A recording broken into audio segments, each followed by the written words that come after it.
What's up? It's me, your boy, Ronick. What's up? Yo, it's me, your boy, Ronico Taylor. Yeah! Hello. Testing, is this thing on? What's up, guys? Thank you for checking out this newest episode of the Tyler Faris podcast. I am your host, Ronico Taylor. I said it like 50 times already. And today we're gonna be having on Mike and Hodges and Devin, his friend. I went to high school with Mike, and well, he agreed to come on. We're gonna be filming in his literal studio, aka his bedroom. If you checked out his little show, his little talk show for the culture, where he talks about movies and whatnot, we're gonna be getting into that completely. Talk about where does their movie spirit come from for both of them, and just we're gonna be wrapping all of that together. What's life been like after high school? Cause considering he and his girl graduated like a year before me, so and shout out Emma. Hey girl. Anyways, I hope you guys enjoy. Check this out multiple times. Like it, comment.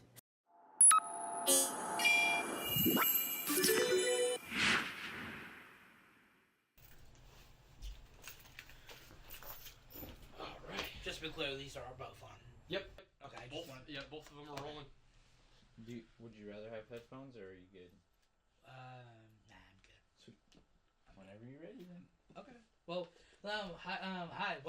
Welcome to the Tiger Granola Bar podcast. I'm your host, Ronico Taylor, and today we got the freaky twink crew right here.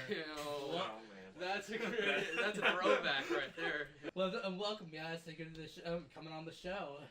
Thank you for having us. Yeah. Thank you for having us. Yeah, obviously we're gonna get plenty of moments with these guys, but have you guys introduce yourselves to the camera?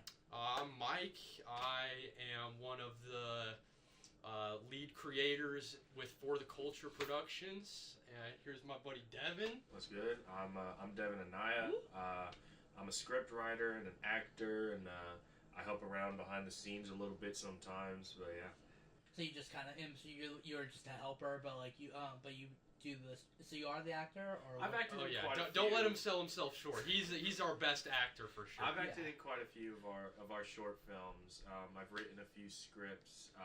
Mostly I just hang around to like Horror Farm and no respect. You know, get some clout on my way through life. Yeah, I saw the short film, which I will ask more about that later. But I saw the short film, like what was it, Caffeine or something? Caffeinated. Yeah, I saw that. I thought you acted pretty well in it. Oh, thank you, man. So like kind of just I guess in the beginning, like, why did you start this podcast, or like we can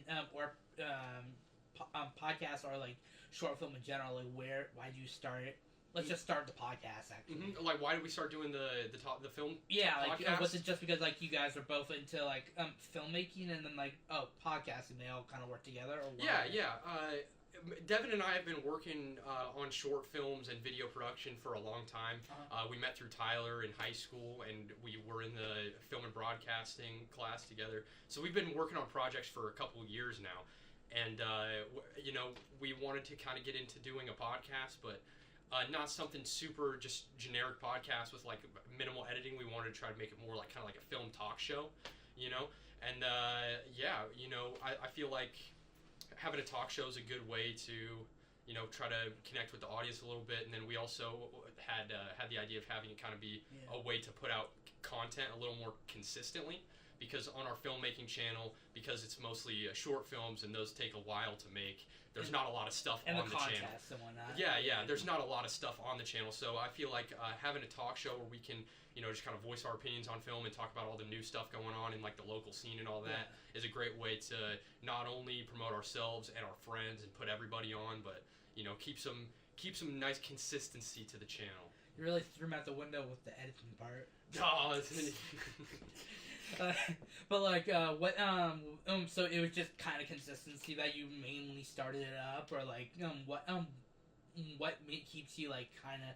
Because like there has to be some reason like you keep doing it every week. Like obviously for me, like people have asked me, and like I'll go like because it's just interesting. I started it because I was bored in the beginning, but then I kind of just it was interesting meeting people, and aka why we're here. And for the people who don't know, like I think we were in both this. I think we were in like the same year of film and broadcast. Yeah. Like I know we didn't really talk, but we were still in the same. Yeah, year. yeah, for sure. Yeah, I saw your submissions to the 48s. They were really cool. Yeah. Oh, thank you. But like, why did you start? Like, what got you keep coming like, each week or like month? You upload a new one. I mean, probably just you don't want to give up. You want to keep chasing the dream of being able to create art and be able to do that for a living. What do you think, Devin? Well, for me, my introduction into the film scene was really interesting. I actually didn't take any film classes until my junior year of high school, and the reason that is because my sophomore year I was taking a computer science class at Central, and I ended up absolutely hating it. So I would just skip that class completely to go hang out with Tyler, who was in film and broadcasting, and that's how I met Mike and I met Lex. So I would literally just hung out there for an entire year.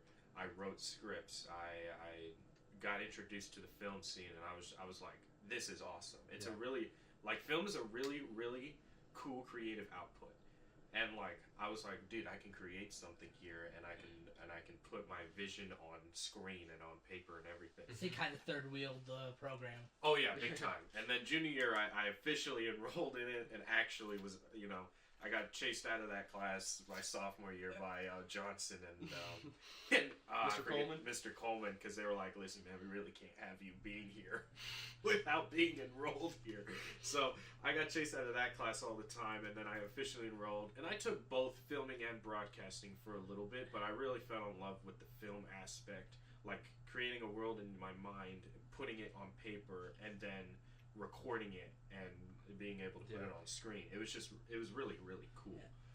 Besides stuff, because like I obviously as the good interview I am, I watched over all your stuff, and I was just wondering like, have you made anything like individually on your own, or are you mainly just like kind of whatever was on the channel that's your stuff as well? I've written. I would say that out of all the stuff that we've made, I've been a completely unique creative process of mine was a short series we made in high school called V. That was a completely written script. We did manage to put out 2 episodes of that, and then on the 3rd we had a bunch of acting and availability issues, so we kind of had to drop it. Like, what's the plot if you keep it like concise? V is a story about a ex-cop turned private investigator who teams up with his old police station to take down a child trafficking ring. Where'd you get the plot for, like, where'd that all come from? So, I really fuck with, like, westerns and, like, really gritty detective shows. I was thinking that kind of sounded like that. Breaking Bad, but it not really. I fuck with Breaking Bad, so, like, maybe. I don't know. Sometimes you subconsciously put your favorite shows into your own stuff. Yeah, for sure. But I was just really into, like, westerns and gritty detective films. I was like, I want to create one of those. And we're re-bringing it back up again. I would say that's, like, at least my biggest, like, I've put the most effort and creative juices in. And so I shopped it with Mike and Lex and Tyler. Yeah, at the time, we started that back in junior year. I was my junior year, your senior year. My senior year, yeah. And that was the first couple episodes. Like, the first episode, you and Lex and I kind of came up with, like, the concept, and then you kind of fleshed it all out and put meat on the bones and all that. And then we did shoot the first 2 episodes. But we ended up taking those down because Devin has now gone back and kind of done a full revamp and kind of a full improvement across the whole script. And hopefully down the line very soon, maybe in the next couple of years, we're going to be doing like a full reboot of the whole thing with Devin and I co-directing it, and that should be really really cool. Is it out anywhere, like on YouTube or whatnot? No, the first 2 episodes we did end up taking down because we weren't going to. You weren't going to fulfill it. Yeah, without doing a full redo. So we're going to remake the first 2 episodes and then finish 3, 4, and 5. So there's like it's like basically ground zero. Yeah. It's a We've gone back to ground zero. It's almost a ground up rewrite, almost entirely. Yeah. Why do you like? I mean, I get what you described why, but like, why did you delete? Like, what is it like on a hard drive anywhere? They're just privated. We still have them. We haven't fully gotten rid of them or anything like that. But I feel like we didn't want to necessarily. I feel like we could have done better. Yeah. Especially with like script wise, you can definitely tell that like I wrote it in high school. It's not bad. I think the story quality was still there. It's just like the writing quality, all the ideas, and then as the years go by, you get more ideas that you can put into it.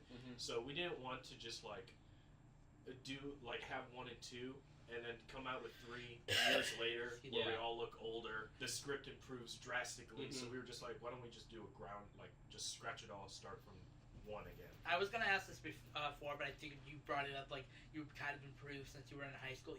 What are you guys in the same like?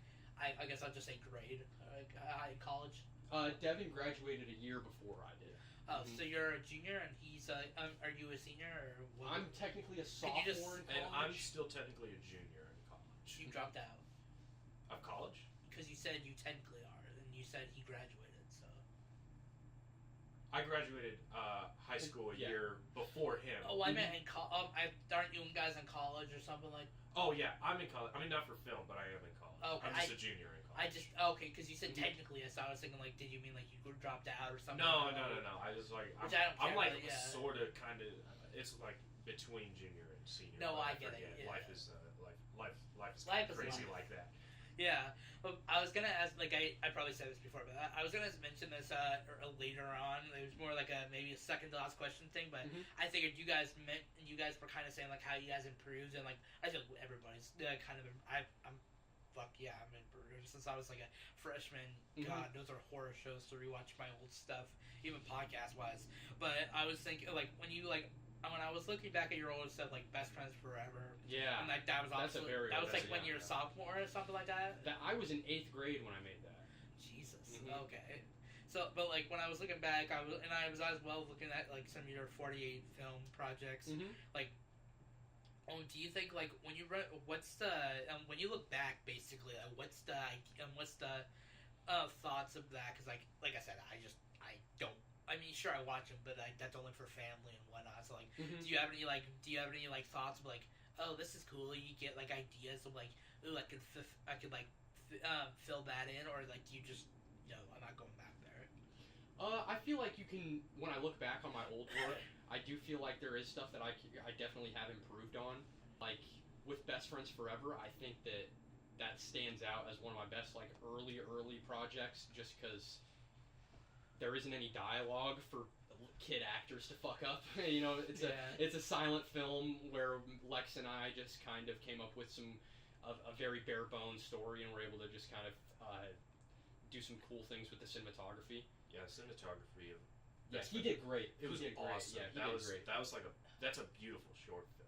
I thought it was real. Like, I didn't even know you were in 8th grade. I knew you were like probably young, but I thought you were still in high school. But like, how did you like? Were you all at that point just kind of like, oh, we want to be filmed, or like we're trying to get into it, and then like you somehow nailed it? Like, how did that all go down? Well, I've always kind of been into videos and video production, just movies forever. Like when I was a little kid, my dad always would show me. I would watch movies with my dad almost every weekend, and it was just always a big thing for me. Movies were always a huge thing. So, and when I was like 9 or 10, I would get into making like kind of like those joke trailers on iMovie with your friends. Have you ever used that app? I mean, I know iMovie, but what do you mean joke trailers? Like they release like these templates of like horror movie trailers. I kind of get. And then you can kind of put in whatever clips, and it's like the editing was almost like pre-done for you. Oh, where you didn't. It had all the fade in and fade outs and everything, and all you had to do was put in the certain like clips. Basically. Yeah, but for sure. But and, the OG CapCut. Yeah, before CapCut. Yeah. And so we did a bunch of like silly movie trailers where we were like pretending to be horror movies. Yeah, all that kind of stuff. And that was even in elementary school. And then in middle school, I met Lex, and he was one of the only other people I've ever met that was my age that was also wanted to be a filmmaker.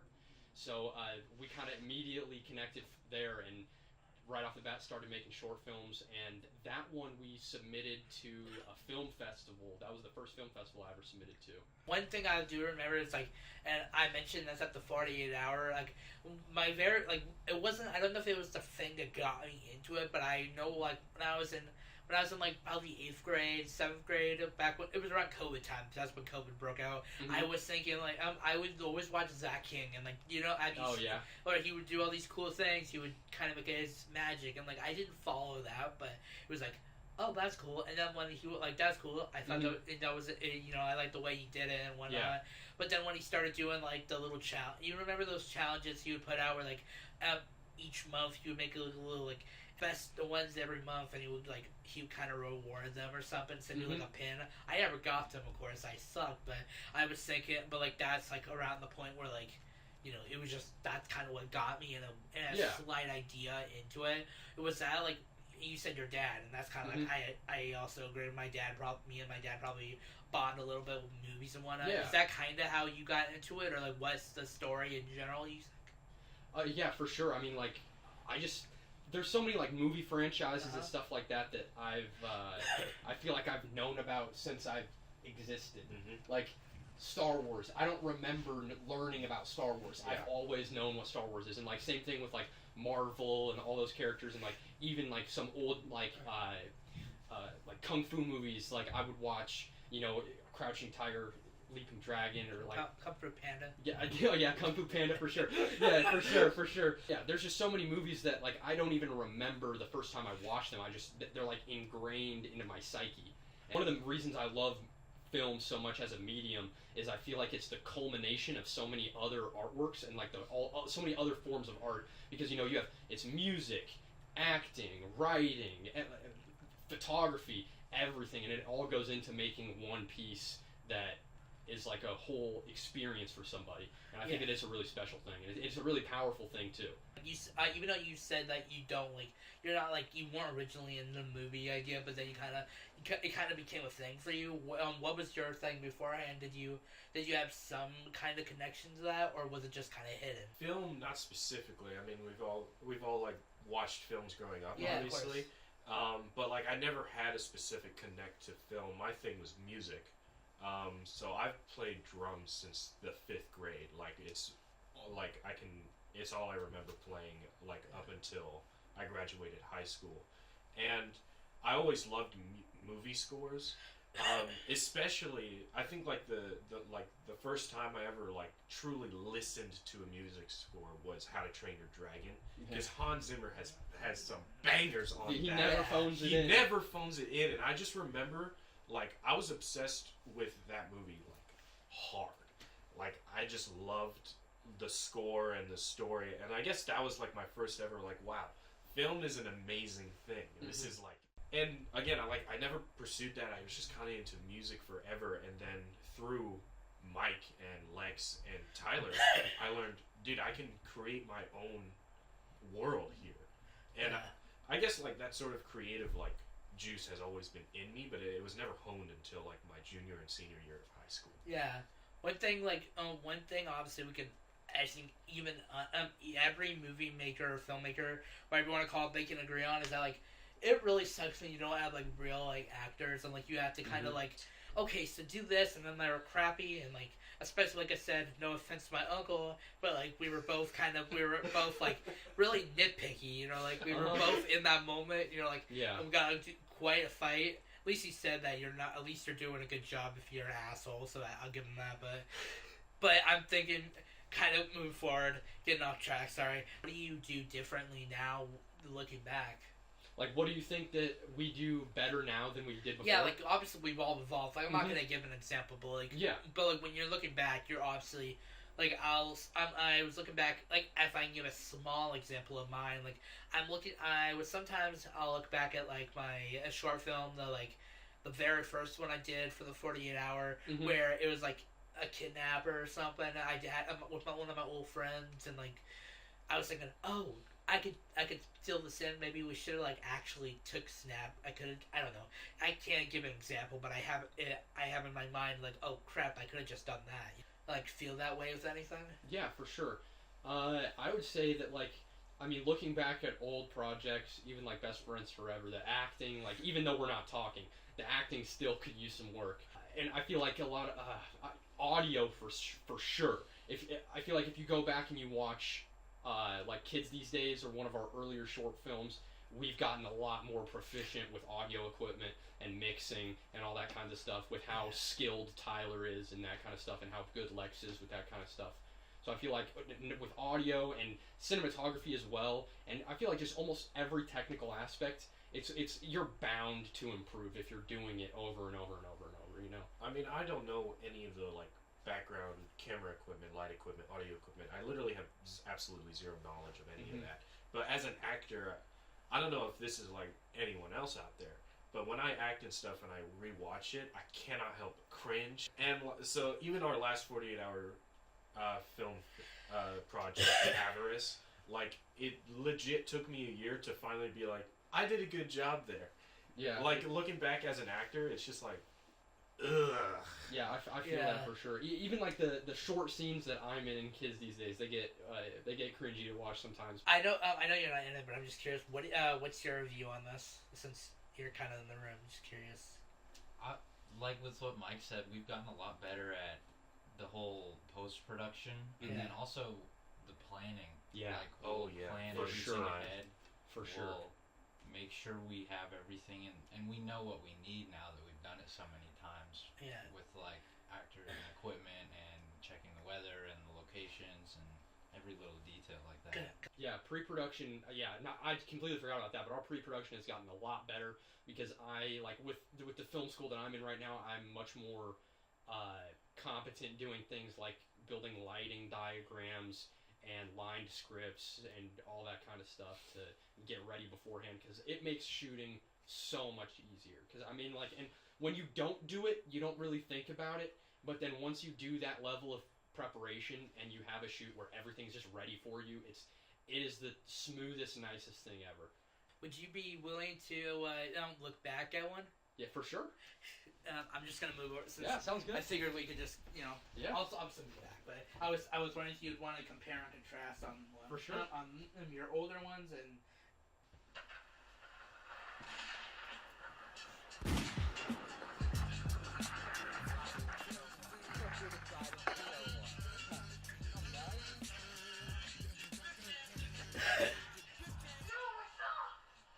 What's up, man? Clark, right? Nope.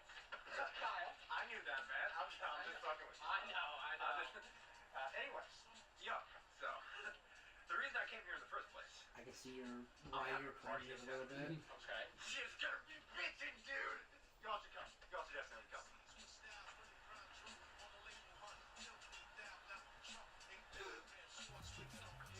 Looks like we're going. Hell yeah, bro. See you later, bud. Yeah, later. Think you just walking up to every single person like that and inviting them? I don't know, man. This is fucking scary. 7 grams of grain, then you pack 1,000 light teams and tight jeans. It's really unpredictable shots, critical to analytical monology. Insurance policies, why? People that sound define the note, couldn't recognize, passing the fuck behind the ropes. Too many dope niggas I see starving, catch a single deal, a possible plea bargain, boot slang regardless to whom what. No, I'm soil. That's Raja. Oh, this is behind the strip mall in Beaverdale. Oh, it's a price, so, like a strip club or No, strip mall. I used to look like that. That's and I look kind of like my school environment. Pistols. You know the Beaverdale Plaza with like Ace Hardware and Slide of candy. I thought that was dreaming because I saw the stairs. Oh yeah. I was thinking. Oh, this is your grandma's house? Yeah. But then when he walks up the stairs, it cuts to being my old house. Fire. Seamless transition right there.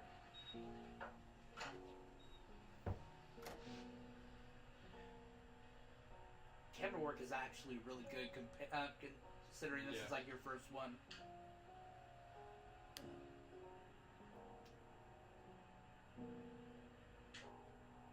Yeah, this is a heavy short film.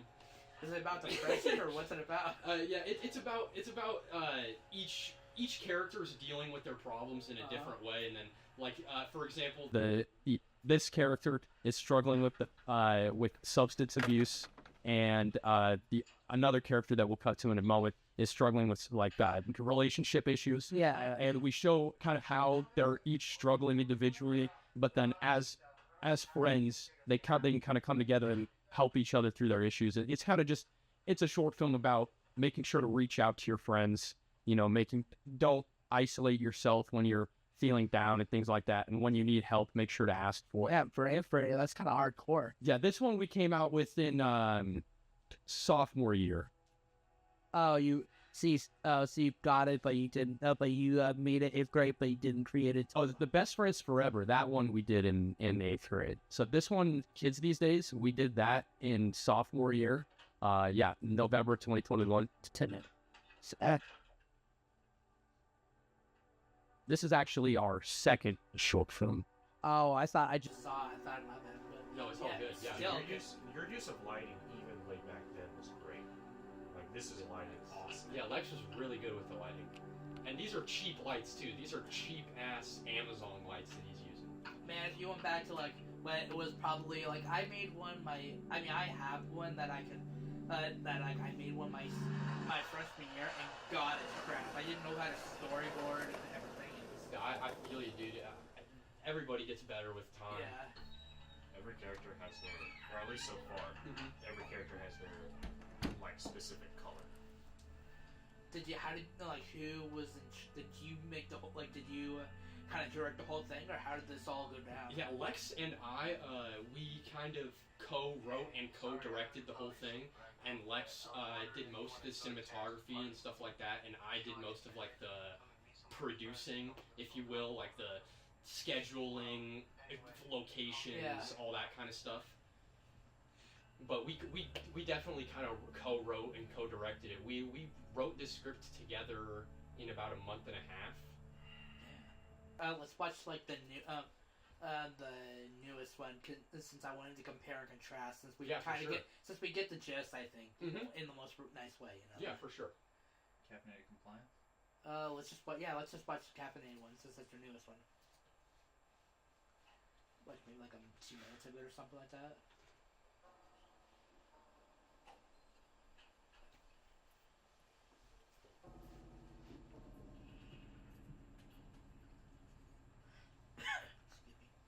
Yeah, this is actually the first short film that I did the cinematography in and I shot.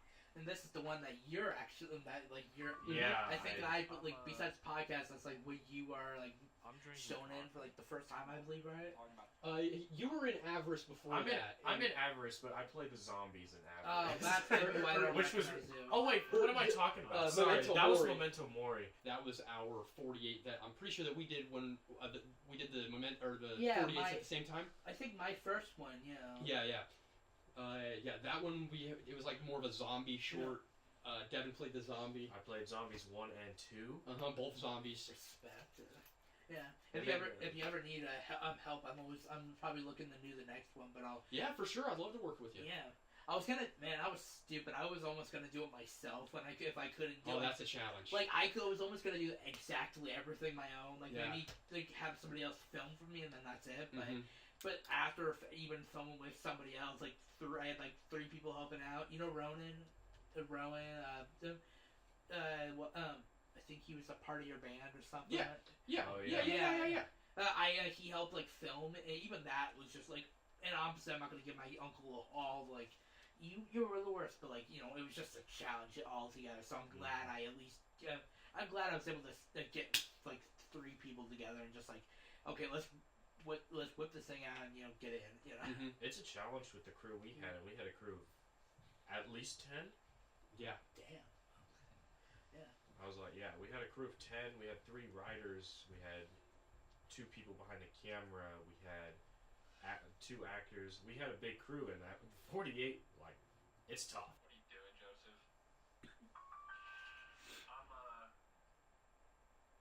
I'm drinking coffee. Oh, I'm talking about the table. Like, we already have one. Where did you get that from? Who's that? That's Jonas. Well, I was on my way from work. He's one of our other friends and actors. Garage sale, and they didn't really have anything I wanted. But then the guy who's running it, he comes out and he says I gotta take this table because he's gonna give me a great discount. And I didn't want to be rude, so I said yeah. Jesus, man, you're late on rent, and now you're buying tables at fucking Looks like garage plumbing sales. in this film. And I should have shaved. I'm gonna match with the character a little bit, but. Why drinking that? Well, the table offered Charlie I want to be rude. What? Look, I think I know why he wanted to get rid of this so fast. It won't stop making coffee. Every time you look away from it, a new cup appears. This is my second one.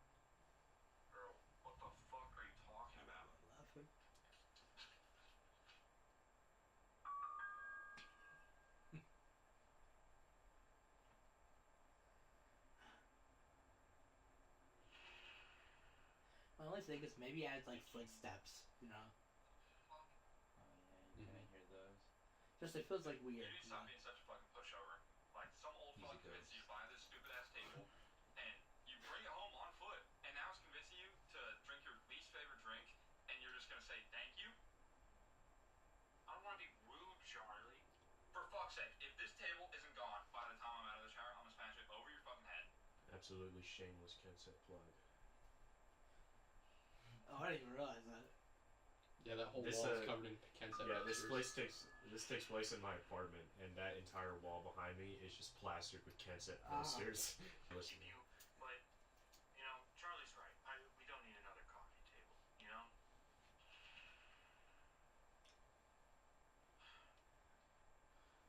I'm sorry.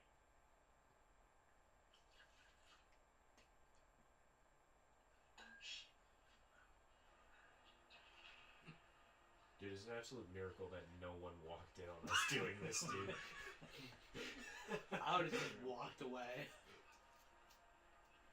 How heavy was that in like real life? So the problem is that it folds open, so like... Was it not like at least like 100 pounds or 50 or something like that? You know? It was probably like 70, 80 pounds. Yeah. Thank God it was on wheels. Oh, it was okay. I didn't realize. Well, you know, I guess this is it. You know, it's not you, it's me. You know, I think we had some good times together, you know?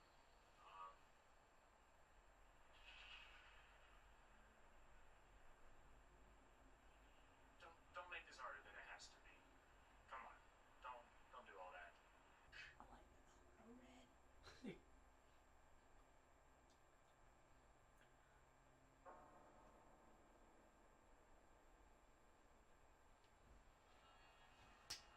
Thank you. Thank you, man. Thank you. Thank you. Yeah. So yeah, but like, do you? And like, obviously, you could tell. Besides footsteps, that really needed to be included. You could definitely tell there was some like improvement over like the last 8 years. Or what? How old were you? Like 12 or something? Oh, yeah, I mean, when I started doing this, yeah, I was like 12. You didn't need to get out of the way, but okay. I just wanted to make sure. Oh right, yeah, my bad. Do you want me to? Can you still hear me? I just want to make sure it can still, you know. No, we're still good. Okay, I just want to make sure my voice wasn't cut out that last bit. No, it probably got caught. But No, I got it. But like, how old were you? Cause that was probably you were for kids these days. Yeah, the one that we for just watched? the very first one we watched. Yeah, that one I was 14 or 15 in. That was my sophomore year. Okay. And then the one you were talking about earlier, Best Friends Forever, that was the first short film I ever made. I was 12 or in that one. So you were like a tween. So like you were. Yeah. You were like very new and everything. Yeah. Yeah. What did like when you obviously like my first question? What do you think is impressive when you watch it back, or like I mean like comparing the two? Because like you obviously can tell you at least not. I mean I don't want to say master. I don't want to give it a big head. But Yeah, no, for but sure. like obviously you know how to at least semi do it. You know. Yeah, I wouldn't say I'm a master of anything at all. I still have so much room for improvement, but I would say I'm definitely more better than I am when I was 12 or 13.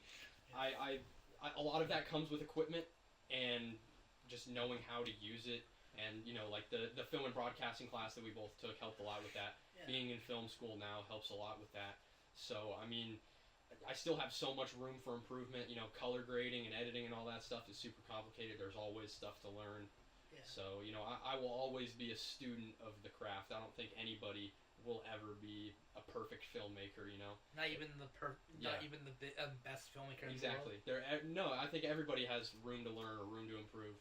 So, I think I think film is an art form that you never master because it's always subjective, you know? Why do you think people come come to your stuff? You know, like obviously there's the group where it's like Instagram and people who like you know like family and whatnot.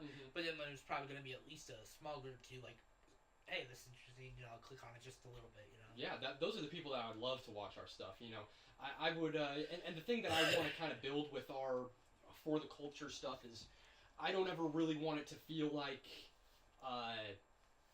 it's like a fan situation or anything like that. I want it to feel like we're kind of building a community, you know, like a filmmaking community. Everybody can talk to each other, bounce ideas off of each other. Like in the Midwest, I feel like there's not a big enough community around filmmaking to have it be any competitiveness around it or anything like that. You know, so I feel like filmmakers got to help each other, got to stick out for each other. Wouldn't that be nice though? Because like if there's no competitive, you know, you're not gonna really be like, hey, I need, you know, other than maybe the contest. That's that. But well, that's fun. I think the contests. I think even if you don't win, I think going to the contests and participating at all is a win when it comes to like the 48 and stuff like that, because it's a great thing to go and meet new filmmakers around in the same area as you, because then you can network and maybe work on new projects with those people and things like that. And dude, even getting a film done for the 48, like that's a win. Yeah, you know what I'm saying? Even if it's crappy, Like, you're like, hey, fuck it, I'm just uploading it. Dude, it's hard stuff. It's hard to do.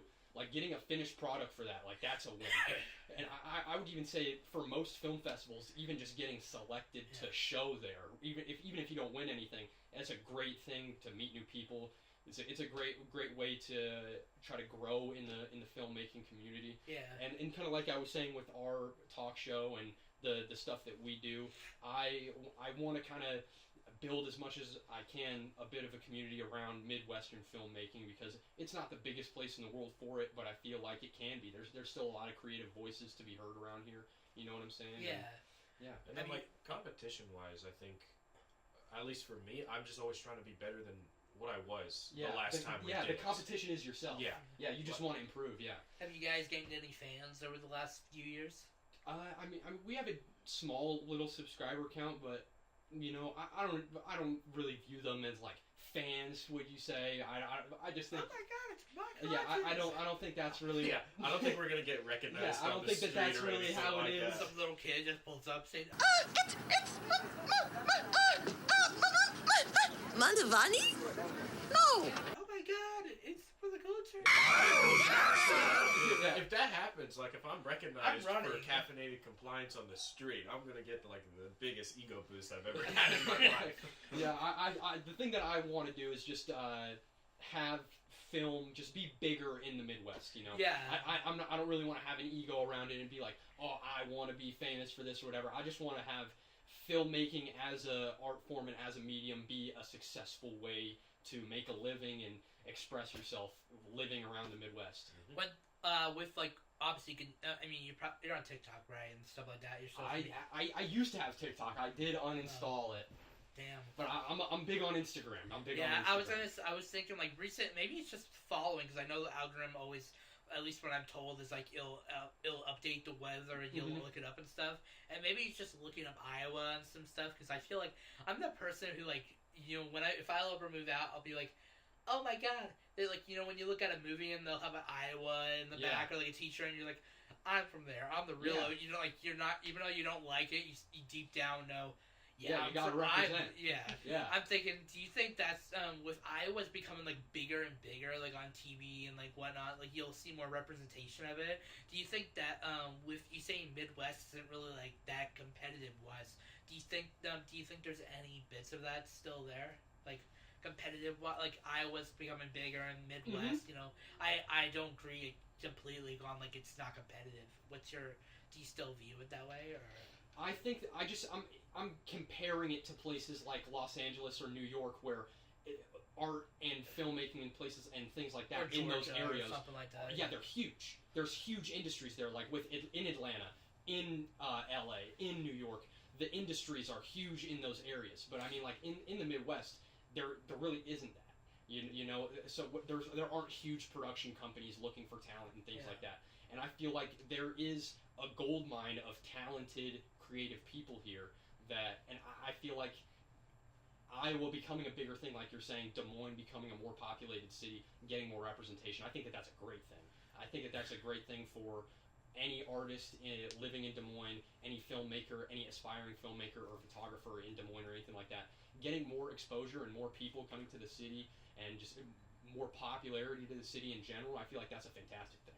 Obviously, right now, I probably look like I'm depressing as hell. Like, my mouth is probably down, even though, because I have like resting bitch face and everything. And I'm just thinking, like, Do you ever look at when you're at the editing point? Because sometimes I'll look at kind of the podcast example. I'm looking at my camera and I'm going in to edit the screen share and everything, and I'm thinking, why do I look like I'm dead inside?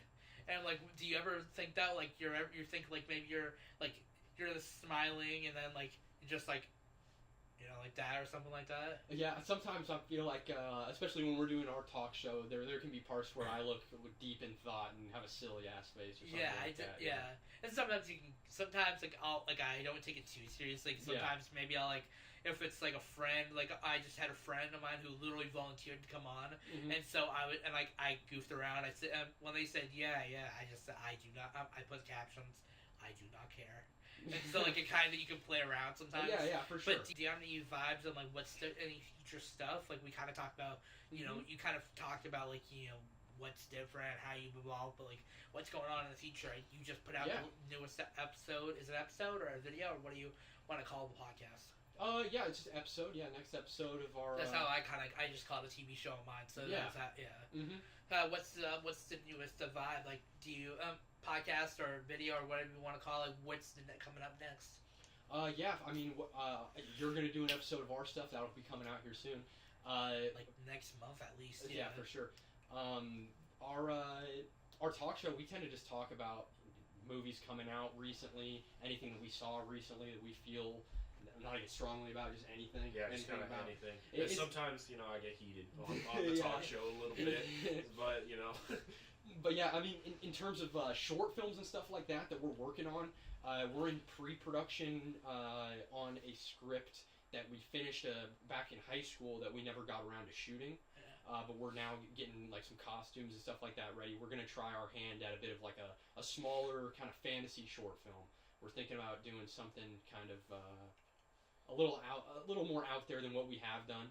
Yeah, well, that's all my questions. Unless you guys got questions for me, I'll do the intro. I mean the outro. Sounds good, man. All right. I think we'll save our questions for you for our show. Respect. Well, thank you guys. Fuck. Oh, no, it's all good. I wanted to do a face. Here, you want to hold it? You're talking Sure. to the thing is right at the bottom. Hold on, I need to adjust it. Sorry, I just was being stupid for some No, reason. you could do whatever. I'm trying to make it look good. Hello, and thank you for watching this new episode of the Tired Granola Bar podcast. I am your host, Veronica Taylor, and this is our podcast guests, Mike Hodges and Devin Anaya. And thank you for checking this out. Go check out their stuff. I just did an episode on their channel talking about all of the movies, which you're gonna have to go there to find out. So I'm gonna leave you to it. Thank you guys for checking this out, and go leave a view for both our stuff. Later. Hell yeah. W.